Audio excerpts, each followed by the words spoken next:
నమస్తే, జై Sriram. Welcome to my channel. నేను మీ సుధీష్ రెడ్డి. ఎపిసోడ్ నెంబర్ 74లో యష్మి వాళ్ళ ఫాదర్ వచ్చారు.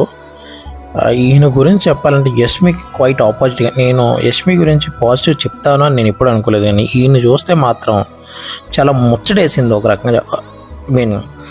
కూతురి మీద ప్రేమ, ఈయన అందరితో మాట్లాడిన విధానం, యష్మికి ఏది కరెక్టో ఏది తప్పో చెప్పి మంచి కరెక్ట్ దారి చూపించిన విధానం.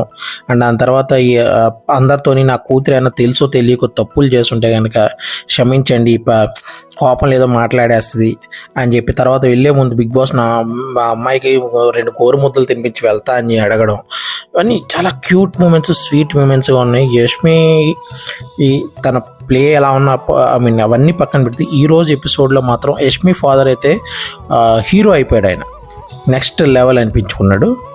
సో చూద్దాం మరి, ఇంకా పేరెంట్స్ వస్తున్నారు కదా, ఎవరెవరు ఏమేమి చేస్తారు, ఇంకా ఎంతమంది ఎలా